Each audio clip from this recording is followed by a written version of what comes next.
This is Abe Friedtanzer from AwardsRadar, and I'm so thrilled to be speaking with Sydney Sweeney, who has had quite a fantastic year in TV. How are you, Sydney? I'm good. Thank you for the introduction. Of course, it's been great to see you on The White Lotus, which we'll get to a little bit later, and much more recently on Euphoria in season two.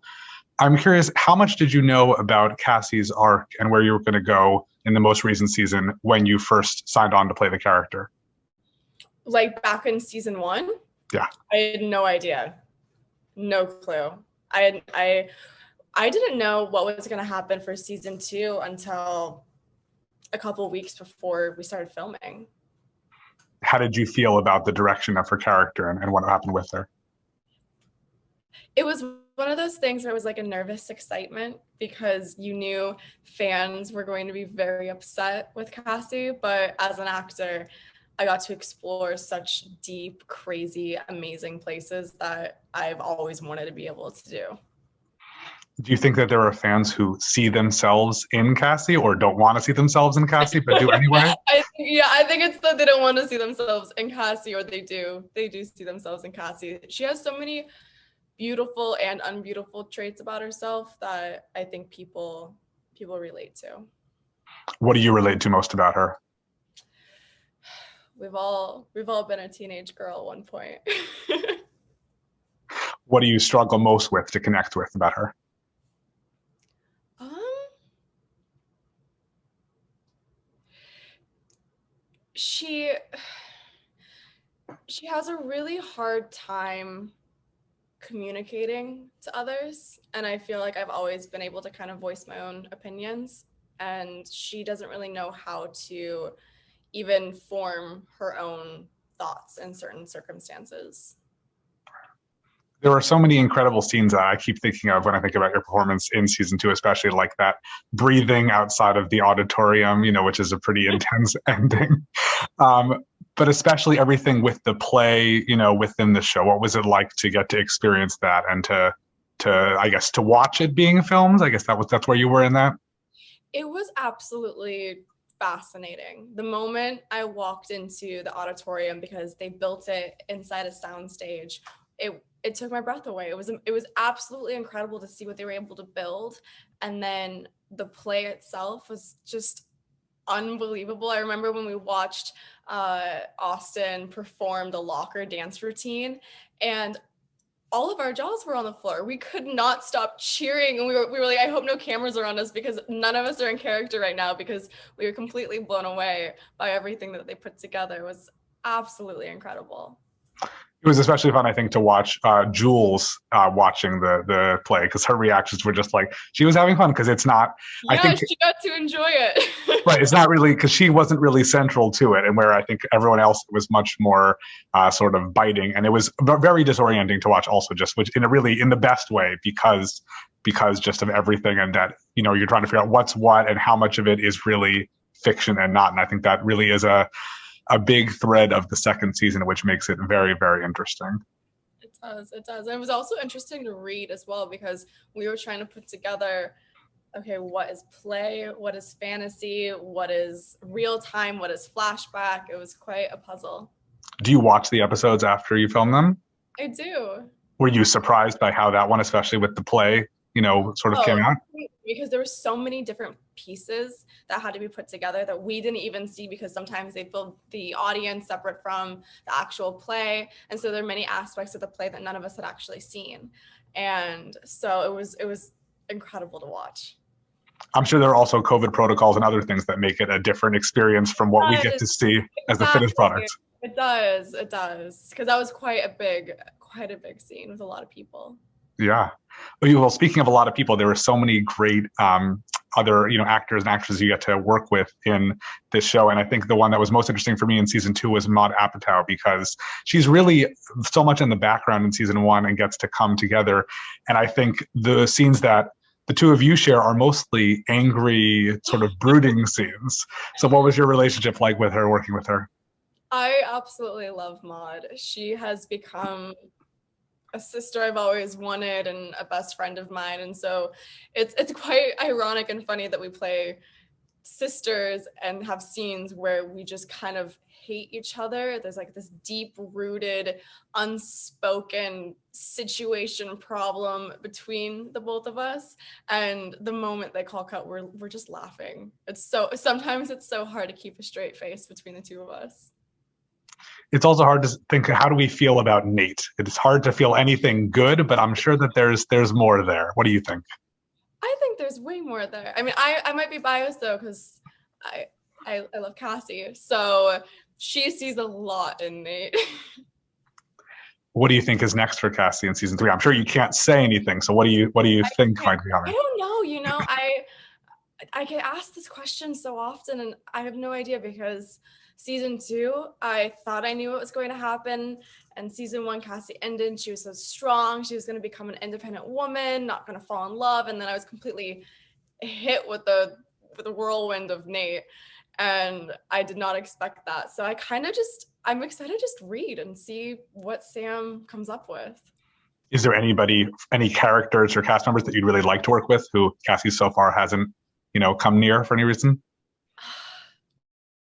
I mean, I would love for Cassie and Fezco to somehow meet up. I don't know how that'll work, but I love Angus, so that'd be really fun to be able to finally work with him. That's true. I think he definitely is a fan favorite, and sort of his but every character in that show takes an interesting arc. It's a really rewarding experience. I feel like, especially the way that each episode starts with this narration is just so fascinating and so interesting to watch. It is. So, and speaking of fascinating characters, I got to watch you along with everyone else, I guess almost a year ago now, in The White Lotus, which is such a different show, but I feel like Olivia and Cassie aren't all that different. What do you think? Oh my gosh, I don't think they're anything alike. I mean, they're both they've been teenage girls. They've gone through the struggles and trials and tribulations of growing up, but I don't think they'd be friends or relatives or anything. That's fair. Well, fortunately for AwardsRadar, we've had the chance to speak with a number of the cast members. And one thing I always like to ask is, have your family vacations been like that at all? Does this look anything like something you've really been through? I've never been to a resort before, so it was a complete new experience for me. I know that was filmed like right at the beginning of COVID. So it was from what I heard, a very interesting like quarantining experience in Hawaii, but not like what it should have been in some ways.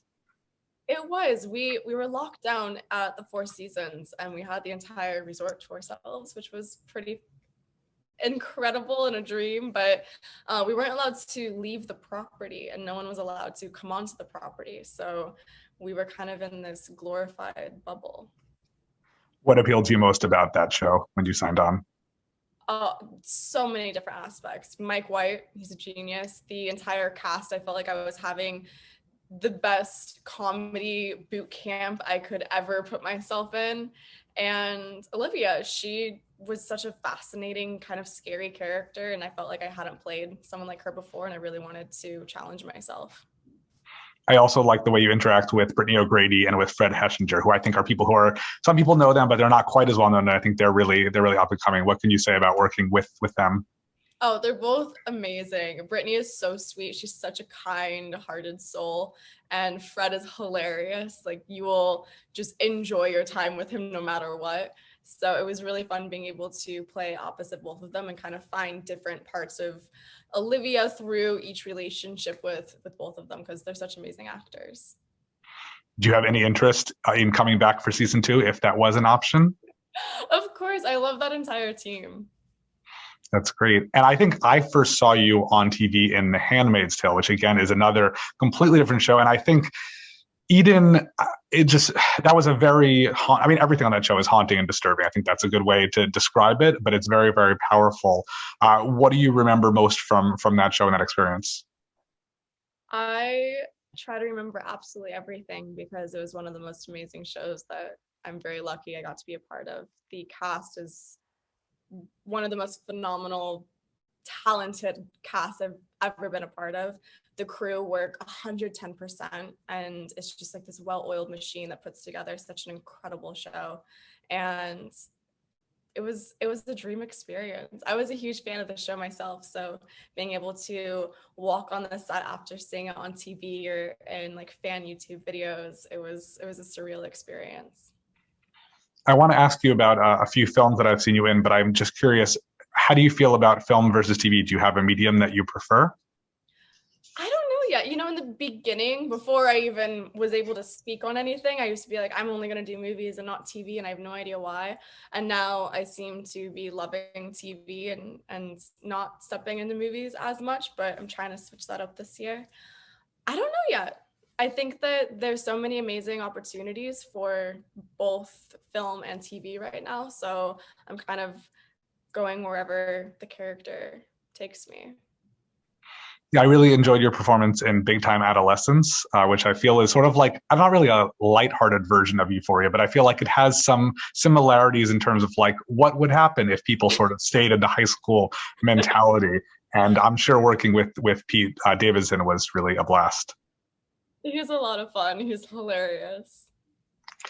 And I also, Clementine is another great one. And this past year, The Voyeurs, which I think that like is such a different, I mean, all this, everything is like so different from the previous project. What was that one like?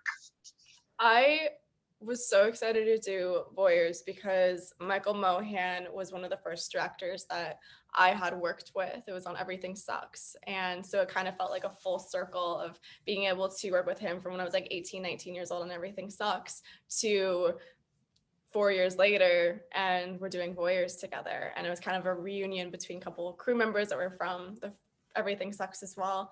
And he's such a kind and thoughtful and talented filmmaker, and I thoroughly enjoy working with him, and I hope I get to work with him again. And Pippa, my character Pippa, she always confused me, but then also fascinated me with just her interest in other things other than herself.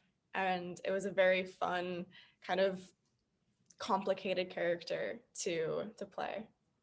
I was also excited to see Justice Smith in there, even though it's a complete, like, it's nothing like the role he played on Generation. I think that I'd like to think somehow that Generation and Euphoria, the characters could exist somehow in the same universe, even though they have like a very... I mean, that just shows how talented he is. Absolutely. Is there something that you're looking forward to doing in the future, whether it's film, TV, just a new character or genre that you haven't tried yet? You know, I think that I'd really love to try something more in the horror space. I think I would enjoy that. Do you have other projects coming up besides season 3 of Euphoria?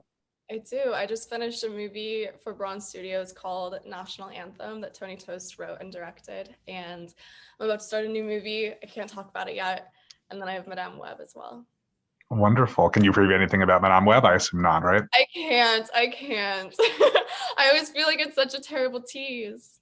No, it's good. I've learned sometimes you don't want to ask too much. I've let you say what you want to say because, again, there's so much to talk about and so much great stuff. It's really great to be able to unpack your work in all these shows and movies, and I wish you plenty of luck in the future.